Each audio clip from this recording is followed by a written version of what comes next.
Hi there, and thank you for joining me for today's live reading of Vixen, Devil's Handmaidens MC, Book 4 by D.M. Earl, and this is presented by Itsy Bitsy Book Bits. Chapter 1, Vixen, Mita. Fuck. The noise drags me from a dark, deep sleep. When I realize it's me, I know in less than a minute or so, my sisters in the house will be breaking through the door because again, I'm screaming bloody murder. Hearing the footsteps, I pull myself up against the headboard and wait. Rebel is first in, followed by Glory, Wildcat, Danny, Peanut, and God only knows who else is in the hallway. There are times I feel totally blessed having these women in my life, but other times, like right now, I wish they'd leave me the hell alone, alone to live in my own misery. Rebel brings me back to my current situation. You okay, Vixen? Another bad dream? Did you get a chance to talk to that therapist at the Blue Sky Sanctuary? Sister, it might help, even if it just gives you a few hours of sleep at night. Out of all of my Devil's Handmaiden sisters, I'm probably closer to her than any of the others. We have similar backgrounds, and she gives me room to breathe when I need it or ask for it. Not in my face all the time, she minds her business. I know the other sisters mean well, but we're all adults. Well, not Hannah, but that's another story. That thought brings a smile, small smile, to my face. She's a handful for sure. Damn, I'm so sorry. My past was knocking on the door to come back in, and I just can't or don't want those nightmares. Didn't mean to scream like someone was killing me. I'm okay. Go on back to sleep or to whatever you were doing. I look at them and it hits me. Our VP is in a sexy and tiny baby doll nightie in a soft pastel color. As I continue to stare at her, the other sisters turn and I watch both Danny's and Peanut's mouths fall right open. Glory looks down and I see when she realizes what she's got on. Her cheeks turn a shade of pink and she crosses her arms over her chest. Then I hear laughter as Raven pushes her way through. When she gets a good look at our VP, she busts out laughing. Well, well, what do we have here? I wanted to make sure Vixen was good, but damn, Glory, what the hell are you wearing? I think we're in the wrong room. We need to be checking out Glory's room to see what's going on, or better yet, who's in there waiting on her to return in that getup. She turns to leave and Glory is right in front of her. Sister, I love you and your humor, but this ain't funny or any of your business. Stay the fuck out of my room, and more importantly, my life, you little troublemaker. Now that's a challenge if I ever heard one. Then, of course, Rebel brings it back to me. Enough, you two fucking clowns. Vixen, want me to stick around till you fall asleep? It's no problem, you know, I'm always here for you. Everyone else get out, I've got her tonight.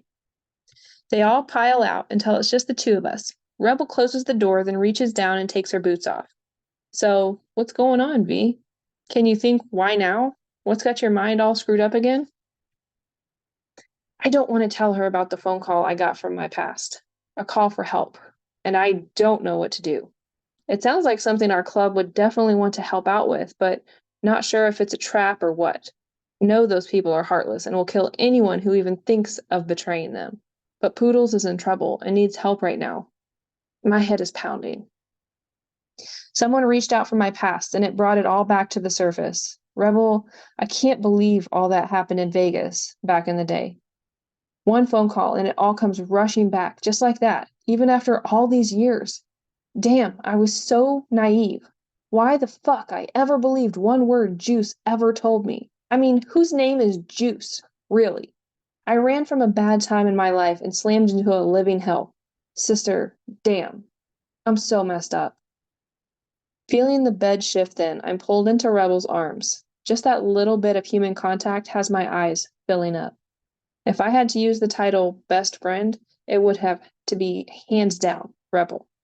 She's pulled me from the depths of death to being able to not only stand on my own 2 feet, but also believe I not only deserve but will have a chance at a future. So who called? And what's got you in that headspace again? My girl Poodles is in some serious trouble. Guess she's done with them stealing and selling her babies. Yeah, she's pregnant again. But this time she's totally wanting to be away from that mess and safe to have her baby. Poodle said no more. This precious child is hers, and she's going to keep this one, finally, and raise it by herself. She's done with all that is Juice's bullshit. I'm worried about her, but on the other hand, a part of me worries since he's involved, he's using her to get to me. I remember those days when you'd do anything to get your next fix of the drug of choice, even pregnant, which I know is so fucking wrong. Believe me, I know, but in the moment, you do what you have to do. Yeah, I know it's been what, 3 or 4 years since all of you rescued and saved me? Damn, it's been that long already? The club gave me a purpose and reason to live. Anyway, how do I know it's not a trap? You heard how pissed off Juice was when you closed down his human and baby trafficking circuit in Las Vegas, Nevada. I remember when he moved it there from Vegas. Not too far, about an hour plus, but a bit more rural. He could hide his sadistic ways where there weren't that many eyes. And the folks living out there were older, living in those 55 plus communities. Their only worries were what to do each day now that they were retired. Rebel stays close, but doesn't say a word. She knows me well enough that usually I'm not much of a talker, so for me to be babbling on, it's sometimes just best to let me get this shit off my chest. What do I do, Rebel? I can't even stomach the thought of going back there. I actually feel my anxiety levels hitting a major panic attack just with the thought. Should I bring it to the table, see what the club says? Son of a bitch. No way. If my mind goes down that road, I'll probably be reaching for a fix just to get through the day. And I totally understand where Poodles is coming from. That Jagoff took and sold my 2 newborn babies. They were the most beautiful twins, a boy and a girl, and I have no idea where they are or with who. I'll probably never know. Ravens tried, but without any information, they're gone, vanished into the world without even knowing how much I love and miss them every single day. God, the pain in my heart with just the memory of what that dick did to me is coming back. Rebel, I can't go down that road again. Sister, this time I won't survive. Vixen, look at me. For Christ's sake, take a minute and try to relax. Breathe in and out. Where the fuck is Taz when we need her hippie shit? Now, have your girl come here. We can keep her under the radar and we can give her a chance so she can finally move forward with her life, if that's what she wants. You can't make her want it, Vixen. I know that going back will fuck not only with your mind, but your sobriety. You've worked too hard over the last 3 or so years, sister. I'll talk to both Tink and Glory to see if it's okay. We don't have any folks in the bunkhouse for survivors. There's that bank manager Taz and Tink felt sorry for, who's supposed to manage the different bunkhouses when we do have residents. So yeah, Cynthia and her 2 kids are in one of the cabins closest to the bunkhouses. And we still have those 2 street kids, well, not kids, both over 17, in the young adult bunkhouse. Oh, and that one homeless guy Peanut brought back, who was hanging out behind the Wooden Spirits Bar and Grill. That sister's heart is way too huge. Anyway, I lost my train of thought. So there's plenty of room for Poodles. I feel better with her coming here than me going there. Then Rebel shocks the holy shit out of me. Hey, why don't you call that FBI guy who's been trying to bring that no good piece of shit pimp Juice down? Didn't you guys hook up or something? Hey, don't give me that stink eye look. I'm just saying, maybe he's got some more information and this might help him do his job. That's all. Don't care who you fuck, sister, for Christ's sake. We talked about what happened when you first came here with that introduction to Jack Daniels for you and decided to let it go. Don't be playing that wild card now. We good? Or do we need to have another girls' night with our best friend Jack? Crap. Didn't mean to do that. I don't want to lose my best friend and club sister. Not sure why I'm being so stupid. But the thought of talking or seeing Lucas Dombransky again has my heart pounding right out of my chest as it's already been broken in two because of him. He did save me and gave me the chance of a lifetime. Also, the jerk stole my heart at a very low point in my life. When I started to open my eyes and tried to put all the ugliness in the past, he disappeared and I never heard from him again.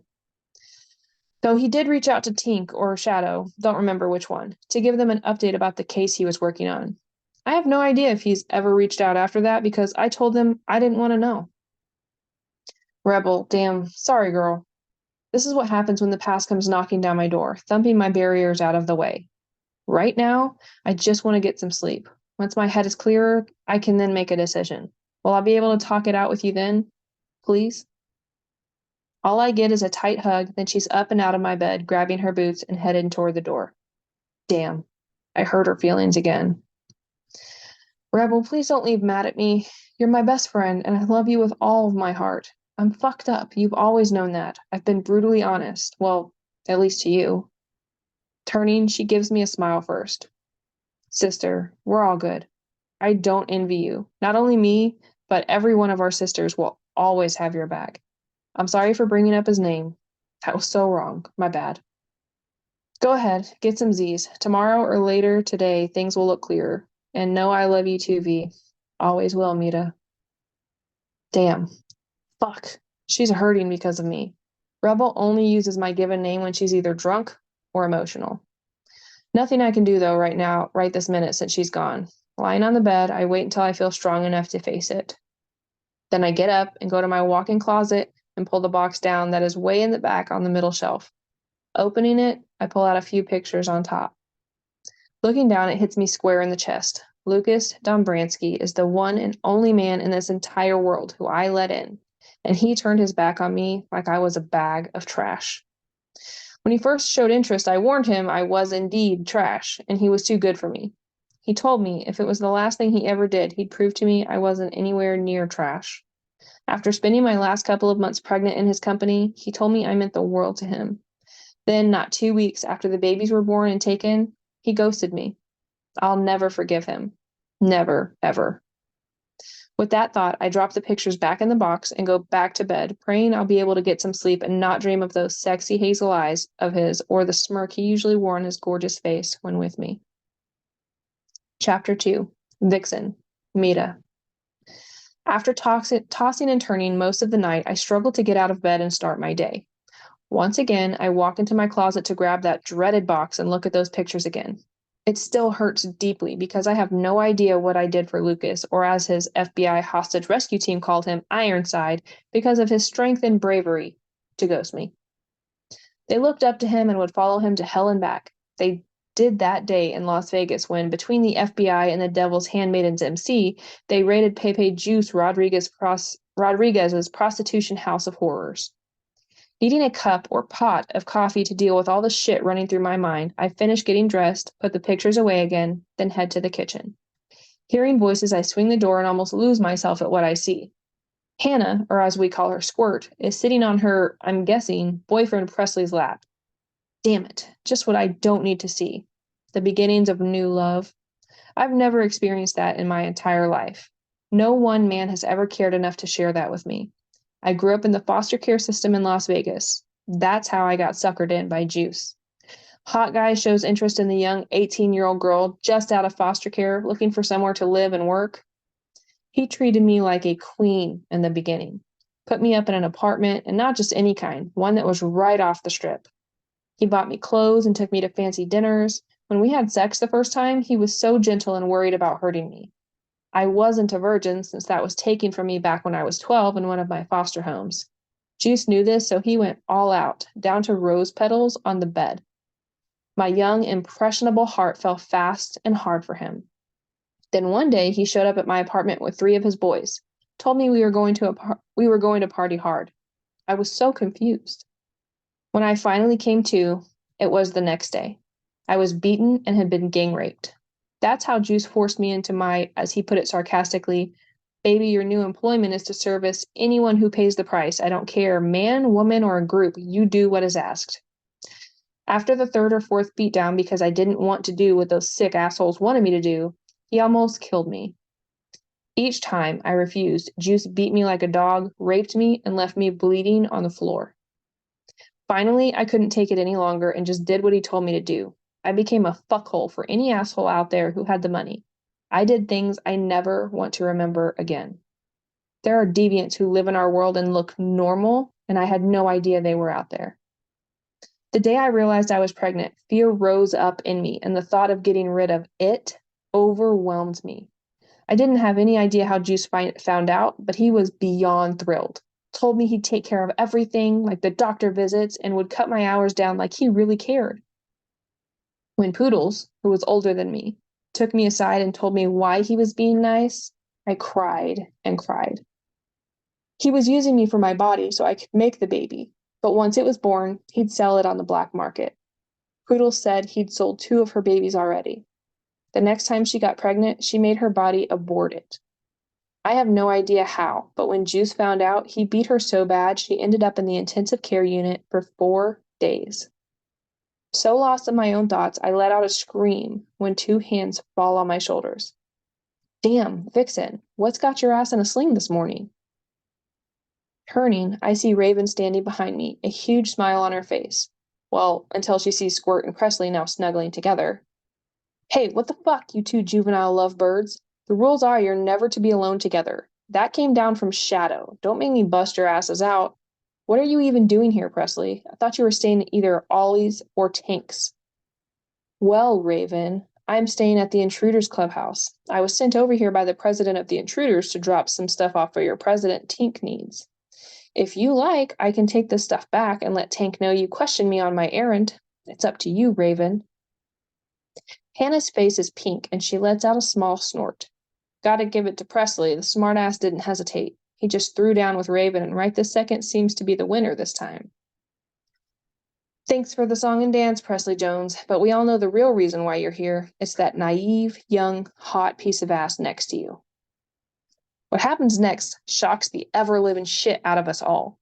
One minute, Raven is standing right inside the doorway, and next she's pushed through it and into the great room.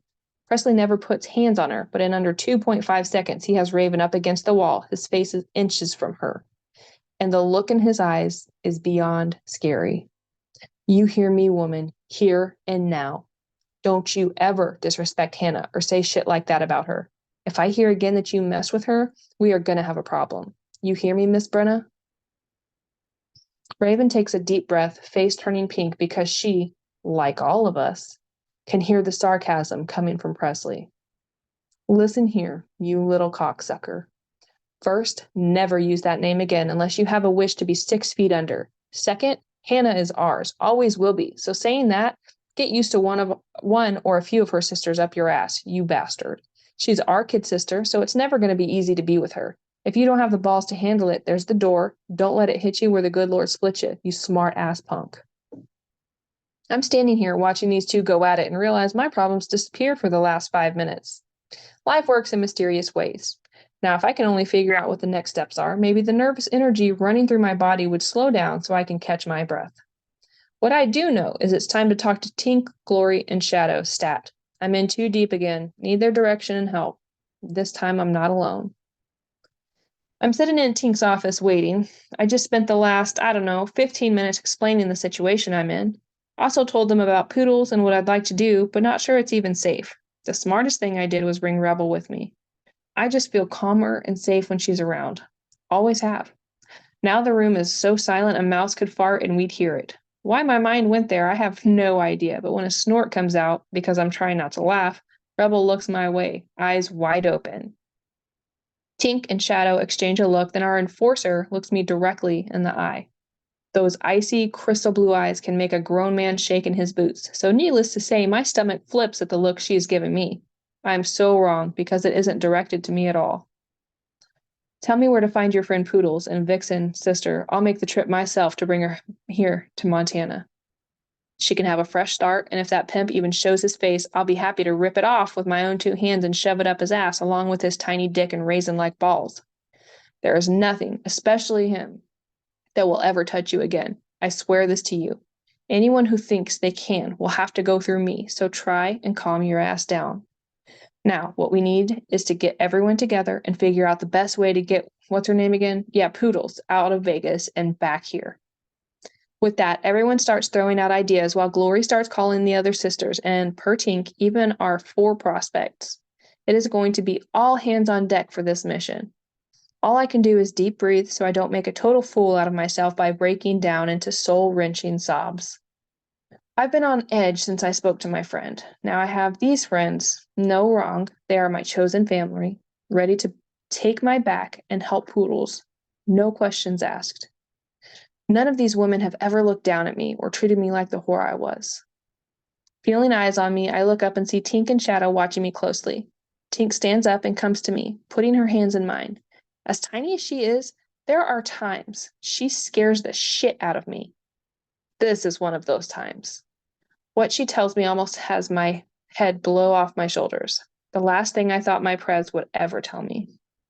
Okay, Vixen, try and stay calm. So with all this shit resurfacing, I told Glory to reach out and make a call to an ally. Just a heads up, sister, that call went out to Lucas, and at this precise moment, from what Glory said, after hanging up with him, Ironside is on his way up here to Montana to fill us in on everything he's been doing in regard to Juice. That's when I see Glory walking back into the room, phone in her hand. Not sure whether to scream, cry, run, or bury my head under my covers. I'm totally fucked.